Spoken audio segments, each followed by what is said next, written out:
देश में आतंकी हमला हुआ। एक तरफ एक एजेंडा चल रहा था, जात नहीं धर्म देखकर मारा, लेकिन दूसरी तरफ सरकार पूछती है कौन जात के हो भाई।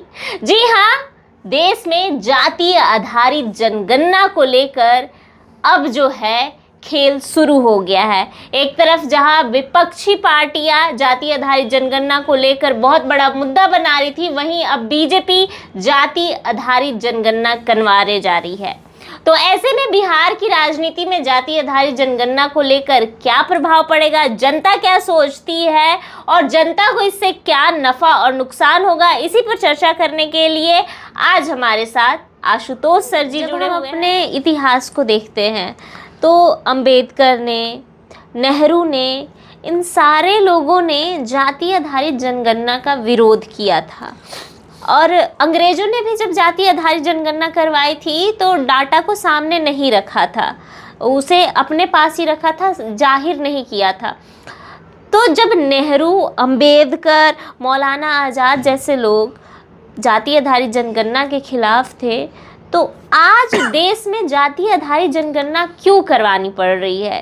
क्या ज़रूरत ऐसी आन पड़ी कि जाति आधारित जनगणना को सबसे आगे रख दिया गया? देखिए, क्योंकि अंबेडकर ने कहा था कि जब हम जाति आधारित जनगणना करवाएंगे तो इससे लोगों में जातीय विभेद बढ़ेगा, ऊंचे नीचे की भावना और ज़्यादा बढ़ जाएगी, आपस में लड़ाई झगड़ा और होगा, और जैसा अंग्रेजों ने फूट डालो बांटो की राजनीति की थी, वही वाला राजनीति फिर से होने लगेगा। देखिए, मैं एक बात बता देता हूँ।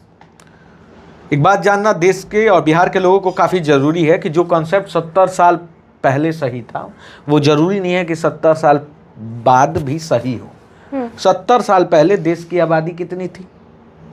35 से 40 करोड़, 60 करोड़, उसके बाद आई फिर 70 करोड़ है।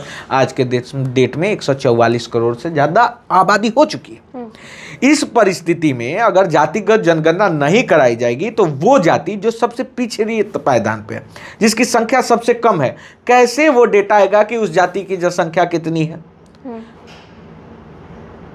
कैसे पता चलेगा? तो एक ये डेटा सरकार के पास होना बहुत जरूरी है कि किस धर्म के लोग कितने हैं, प्रतिशत हैं, किस जाति के लोग कितने प्रतिशत है। क्योंकि जो बांग्लादेश से आए हैं घुसपैठिया, जो रोहिंग्या मुसलमान हैं, उनको भी इसी बहाने डिकोड किया जाएगा।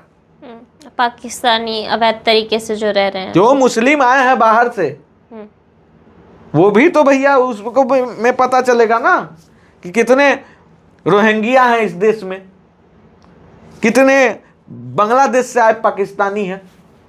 तो उन लोगों को भी देखने के लिए ये कास्ट सेंसस सिर्फ, ये मत सोचिए कि सिर्फ कास्ट सेंसस है, ये एक तरह से फिल्टर्ड होगा इस बार देश कि भारतीयों के भेष में कितने घुसपैठिए बैठे हैं, इसकी भी खोज यही कास्ट सेंसस करेगा। यहाँ बस एक सवाल और उठता है जो कि मैंने कल बहुत सारे ऐसे YouTube प्लेटफॉर्म देखे, बहुत सारे न्यूज़ चैनल्स भी देखे, जहाँ पर जिस बात को आपने कोट किया उस बात को कोट करते हुए लोग कह रहे थे कि अंबेडकर ने ही ये मुद्दा उठाया था कि जिस जात के लोग हैं उसी जात के, मतलब जिस जात के लोग ज़्यादा है उस वो वर्चस्व हो जाएगा उनका, वो जात के लोग अपना नेता चुनेंगे अपने जात से।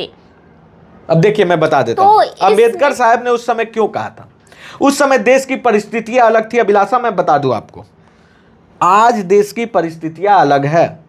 उस समय लोग लड़ते थे अपने हक के लिए, पिछड़ा अति पिछड़ा को न्याय नहीं मिलता था, उनको न्याय दिलाने के लिए अंबेडकर साहब ने अपनी जिंदगी कुर्बान कर दी। तो उनको एक बात पता था कि अगर किसी भी कारण से और अति पिछड़ा को छोड़ के और कास्ट का जनसंख्या अधिक हो जाएगा तो कहीं ना कहीं इनका विकास रुक जाएगा।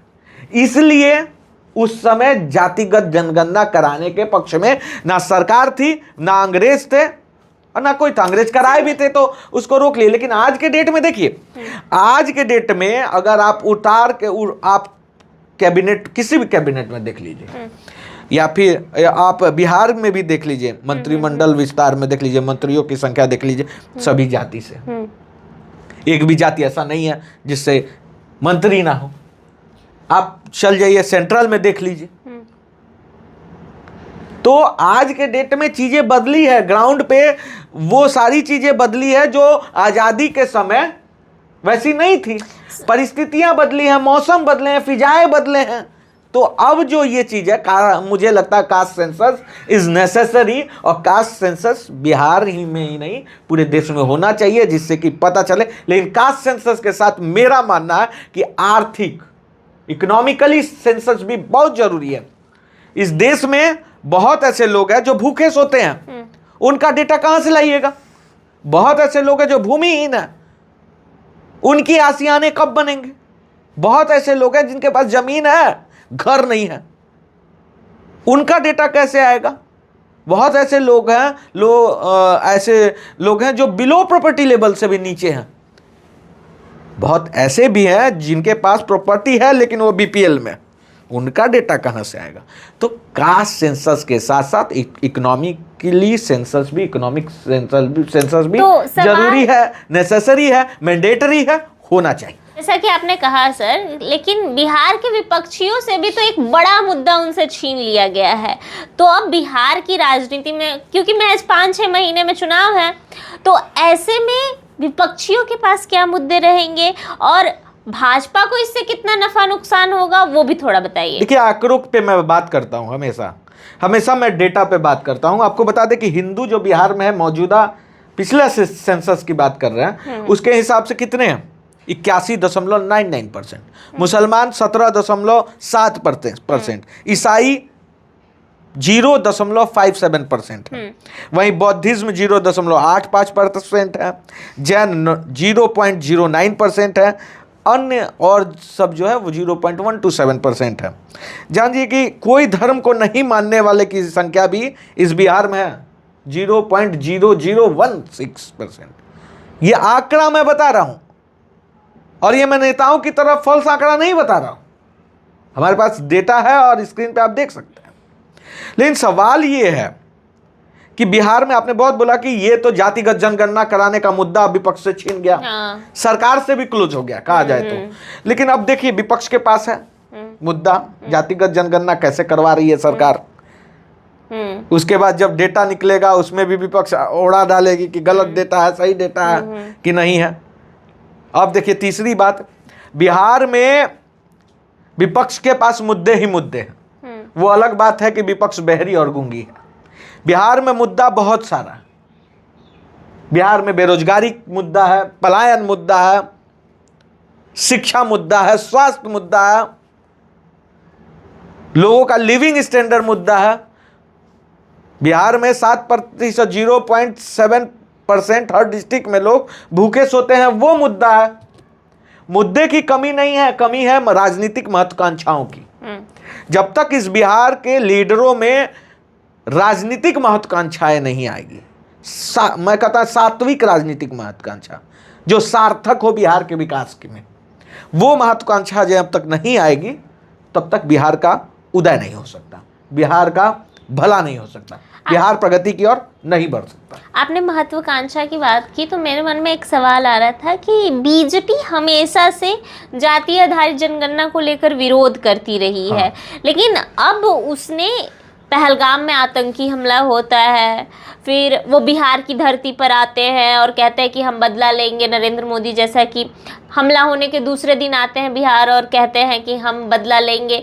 तो क्या ये राजनीतिक एजेंडा है उनका पहलगाम मुद्दे से भटकाने के लिए, या फिर कुछ और रणनीति चल रही है अंदर खाने? क्योंकि आपका भाजपा आईटी सेल में भी बहुत पकड़ है, तो मैं चाहूंगी कि वो थोड़ा बताएं। देखिए, मैं बताता हूँ। सबसे पहली बात कि बीजेपी एक समय जब कांग्रेस तमिलनाडु में यही जाति जनगणना करा रही थी तो नरेंद्र मोदी जी, योगी आदित्यनाथ के द्वारा एक स्लोगन दिया गया था, एक है तो सिर्फ। तो सवाल तो उठता है बीजेपी पे कि तब अगर एक नहीं, मतलब हमारी एकता पे, हिंदुओं की एकता पे सवाल उठता था, तो आज क्या हो गया? ऐसा कौन सा आपके पास वो समीकरण आ गया है जिससे कि आप हिंदुओं को बंटने से रोक लीजिएगा? अगर तब हिंदू बंट रहे थे तो अभी क्या हो रहा है? दूसरी बात, पुलवामा पे जो आपने बात किया कि कहीं पहलगांव पे कि पहलगाम मामले को लेकर मीडिया को क्या थोड़ा सा शिफ्ट करने की कोशिश की जा रही है। मैं बता दे रहा हूँ एक चीज, पाकिस्तान तो इस बार संभल जाए, पाकिस्तान इस बार संभल के रहे। मैं बता रहा हूं कि स्ट्रेट वार होने वाला है, एकदम सीधा, वो चाहे 2 दिन के लिए हो या 10 दिन के लिए, लेकिन इस बार पाकिस्तान को ठंडाएगी सरकार। सारा चीज सेट है, वो समय भी भारतीयों का होगा, वो तारीख भी हमारा होगा, वो समय तारीख डेट सब हमारा होगा, बम भी हमारा होगा, असले भी हमारे होंगे, तोप से निकले गोले भी हमारे होंगे। अब बरसेगी सिर्फ अगर आसमान से बारिश आग की, तो वो जमी भी पाक का होगा। याद रखिएगा, इस बार पाकिस्तान नहीं रेगिस्तान बना देगी सरकार नहीं, हमारी आर्मी बनाएगी। लेकिन देखिए चीज़ों को क्या है कि बहुत सारी चीज़ें मैं जानता हूँ, लेकिन मैं चीज़ें रिवील नहीं कर सकता, लेकिन मैं इतना अपने दर्शकों को बोल रहा हूँ कि पाकिस्तान को औकात दिखाई जाएगी इस बार। अब आते हैं कि बिहार में क्या होगा इसका असर। बिहार में देखिए, जब भी जातिगत जनगणना होगा उससे कोई ज़्यादा इम्पैक्ट मुझे नहीं लग रहा है कि पड़ने वाला है, क्योंकि बिहार में सभी लोग जानते हैं। देखिए पिछली बार जो सेंसस हुआ था उसमें यादव सबसे ज़्यादा थे 14.26%। उसके बाद रविदास, पिछले सेंसस का। उसके बाद देखिए, क्योंकि देखिए अभी हमारे पास मौजूदा सेंसस तो अभी हुआ नहीं है, तो हम जो डेटा निकालेंगे और उसको मॉडिफाई करेंगे तो पिछले सेंसस के आधार पे ही किया जाता है, सभी लोग करते हैं। जो रविदास समुदाय के लोग हैं वो 5.2% है, कोयरी 4.2%, ब्राह्मण जो है 3.65% है, राजपूत 3.45%, मुसहर 3.8%। स्क्रीन पे देख सकते हैं आप, मैं स्क्रीन पे ये डेटा दे रहा हूँ, ये ना लगे लोगों को कि मैं अपने मन से बना के बोल रहा हूँ। लेकिन अगर आप देखिएगा अति पिछड़ा 36% अति पिछड़ा वर्ग है, एससी और एसटी, और पिछड़ा 27%। अनुसूचित जाति में 19.65% लोग हैं, अनुसूचित जनजाति में 1% लोग हैं, असामान्य 15% है। तो ये तो रहा डेटा जो पहले से ही है लोगों के पास। ऐसा नहीं है कि इस बार आएगा, लेकिन इस बार थोड़ा सा ब्रॉड आएगा डेटा कि एक जाति कॉलम्स ज्यादा होंगे। पहले मैं बता दूं कि पहले भी जो सेंसस होते थे उसमें जाति जनगणना होती थी, लेकिन इस बार जनरल कैटेगरी में भी जितने जाति आएंगे उनका भी होगा, अच्छा से सारा चीजें होगी। लेकिन मेरा मानना है कि इससे कोई ज्यादा इम्पैक्ट पड़ने वाला नहीं है। इम्पैक्ट इस बार के चुनाव में पड़ेगा सीधे तौर पे कि लोग, देखिए 50% लोग तो माइंड सेट कर चुके हैं कि उनको किसको वोट देना है। जो बीजेपी को वोट करने वाले, एनडीए को वोट करने वाले लाख हो जाए एनडीए को वोट करेंगे। जो तेजस्वी को सीएम बनाने की होड़ में लगे हुए वो तेजस्वी को वोट करेंगे और महागठबंधन को वोट करेंगे। क्लियर कॉन्सेप्ट है। युवाओं में थोड़ा सा आक्रोश है, सभी वर्ग में, खास करके युवा वर्ग में थोड़ा सा आक्रोश है मौजूदा सरकार को लेकर। और दूसरी बात जो पलायन 20 साल में नहीं, अब देश जागरूक हो रहा है, बिहार जागरूक हो रहा है। बिहार के लोग अलग अलग स्टेट में जाते हैं, चीज़ों को देखते हैं, तो वो महसूस करते हैं कि बिहार क्यों पिछड़ा। उनको अब पता चल गया कि यह अब जंगल राज की बातें नहीं चलेगी, बिहार में सच में पलायन रोकना होगा, एक रोड मैप बनाना होगा।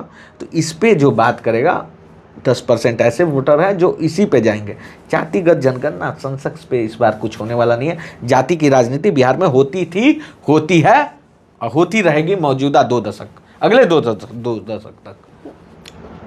तो ये थे हमारे साथ खबर फर्स्ट के editor in chief Ashutosh Pandey. मैं हूं अभिलाषा, कैमरे के पीछे हैं सतीश जी। Thank you. देखते रहे खबर फर्स्ट और चैनल को लाइक, सब्सक्राइब, शेयर जरूर करें।